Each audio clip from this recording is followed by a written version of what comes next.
বিধ্বংসী আগুনে পুড়ে গিয়েছে খিদিরপুরের অরফানগঞ্জ বাজার। সোমবার সেই পুড়ে যাওয়া বাজার পরিদর্শনে যান মুখ্যমন্ত্রী মমতা বন্দ্যোপাধ্যায়।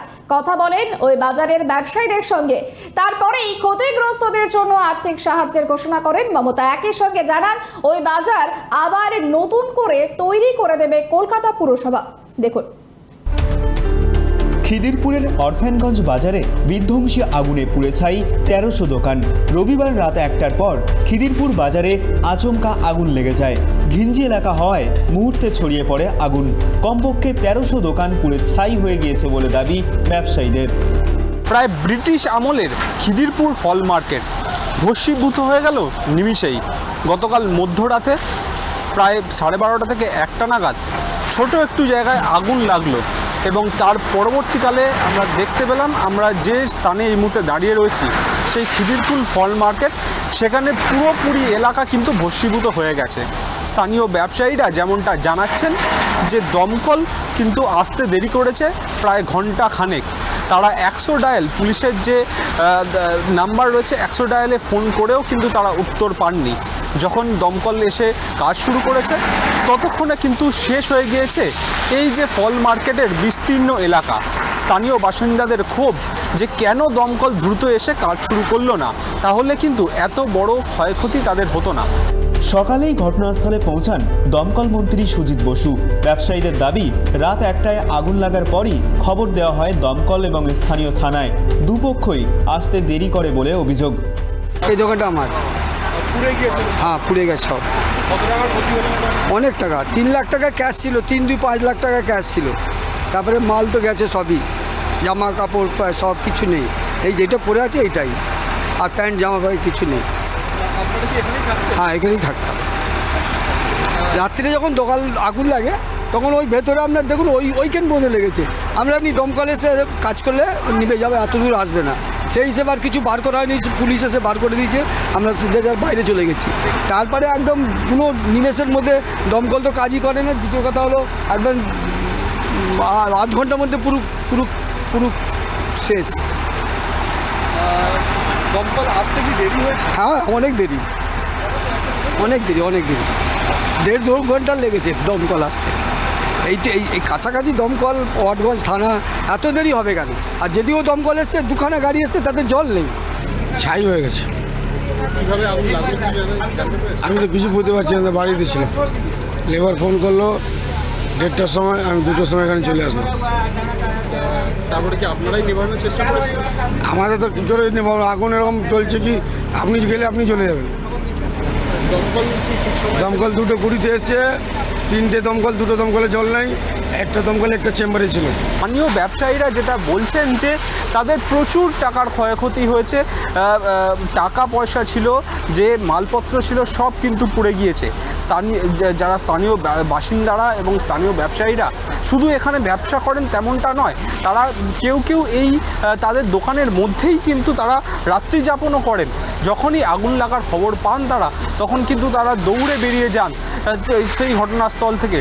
তারপরে আমরা দেখেছি গতকাল রাত্রির থেকেই কলকাতার মেয়র ফিরহাদ হাকিম, তিনি কিন্তু সারাক্ষণ এইখানে এই ফল মার্কেটে থেকে গোটা ঘটনাস্থল পরিদর্শন করেছেন। আজকে সকালে আমরা দেখতে পেয়েছি দমকল মন্ত্রী সুজিত বসু, তিনিও ঘটনাস্থল পরিদর্শন করেছেন এবং কলকাতার পুলিশ কমিশনার এবং ডিসি পদমর্যাদার আধিকারিকদের নিয়ে কিন্তু তিনিও ঘটনাস্থল পরিদর্শন করেছেন।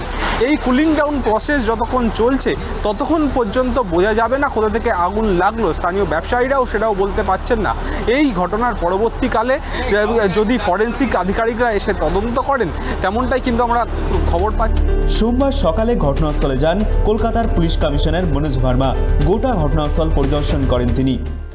বোঝা যাচ্ছে ভিতরে অনেক ডেলি জিনিসপত্র যেরকম ইউজ হয়, চাল, ডাল, অয়েল, ঘি, বাটার বা গ্রসারি আইটেম, এইগুলো আমার মাথার উপরে এখন অবধি মানে ফায়ার ফাইটিং পুলিশ এসে, কেএমসি লোক এসেছিল, সবাই দেখছে টোটাল ম্যাটারটা।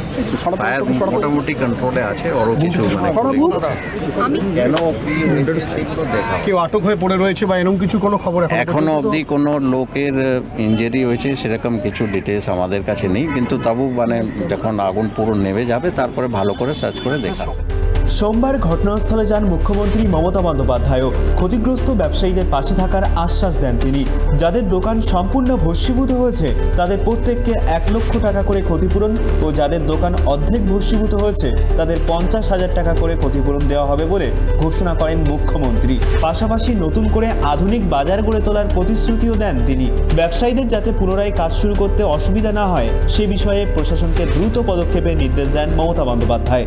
पूरा साइंटिफिक वे से मार्केट नया बना देंगे, जैसे आप लोगों का भविष्य में कोई दिक्कत ना हो, जिसमें फायर फाइटिंग का अरेंजमेंट रहेगा और आप लोगों को खर्चा भी नहीं करना पड़ेगा। खुद गवर्नमेंट का ओर से ये मार्केट बना देंगे। कितना दुकान जला, कैसे जला, ये तो इन्वेस्टिगेशन तो होगा ही।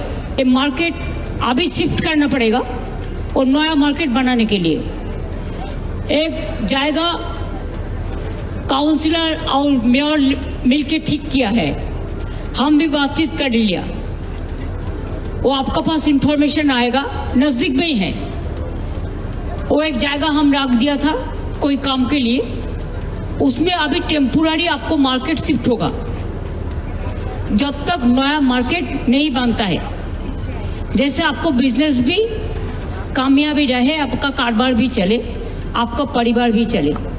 हम 1 लाख करके उसको देगा, दुकान भी बना देंगे प्लस मटेरियल्स खरीद करने के लिए।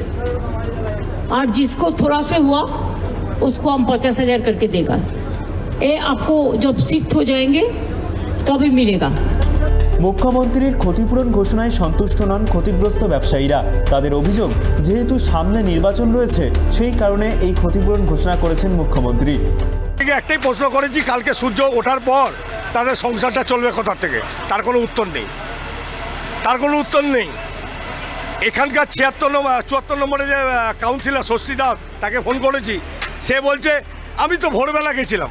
তো ভোরবেলা গিয়ে কি লাভটা? এখন আয় 11টা 12টার সময়, 1টার সময় আয়, আমি জনতার সামনে দাঁড়া, কোনো কিছু না। ও এখন মানে কবে ইয়ে হবে সেসব 1 লক্ষ টাকা। আমারই তো 2 লাখ টাকার মাল চলে গেছে। 1 লাখ টাকা দিয়ে কী হবে?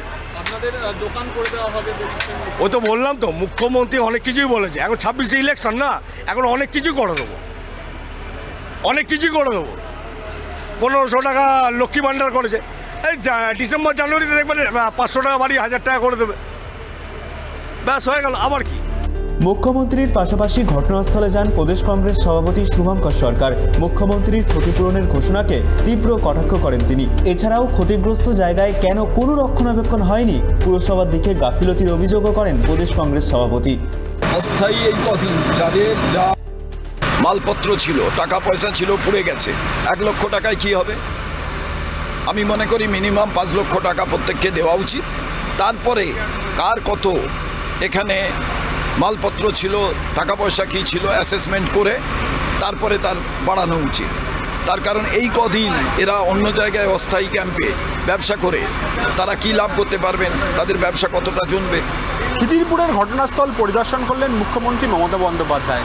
যে ব্যবসায়ীদের দোকান পুরোপুরি ভস্মীভূত হয়ে গিয়েছে তাদের 1 লক্ষ টাকা করে ক্ষতিপূরণ দেওয়া হবে এবং যে ব্যবসায়ীদের দোকান অর্ধ পুড়ে গিয়েছে তাদের 50,000 টাকা করে ক্ষতিপূরণ দেওয়া হবে।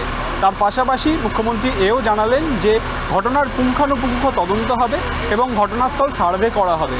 তারপরেই এই যে মার্কেট রয়েছে সেই মার্কেট সরকারের তরফে আবারও বানিয়ে দেওয়া হবে। ততদিন যে ব্যবসায়ীরা এখানে এতদিন ধরে ব্যবসা করছিলেন তাদের ব্যবসা যাতে তারা আবারও করতে পারেন তার জন্য এই এলাকারই খিদিরপুর এলাকার মধ্যেই কিন্তু কাছেই একটি স্থান দেখা হয়েছে, সেখানে গিয়েই ব্যবসায়ীরা আবারও ব্যবসা করতে পারবেন। তবে স্থানীয় ব্যবসায়ীরা যেমনটা জানাচ্ছেন তারা মোটেই খুশি নন মুখ্যমন্ত্রীর এই সিদ্ধান্তে। কেন পুলিশ, দমকল এবং পৌরসভার তরফে এত দেরিতে ব্যবস্থা নেওয়া হলো আগুন লেগে যাওয়ার ঘটনার পরে, সেটাই কিন্তু প্রশ্ন তুলছেন স্থানীয় ব্যবসায়ীরা। ক্যামেরায় দেবরাজ দত্তের সঙ্গে অভ্রদীপ দাসের report, tribe TV Bangla, Kolkata.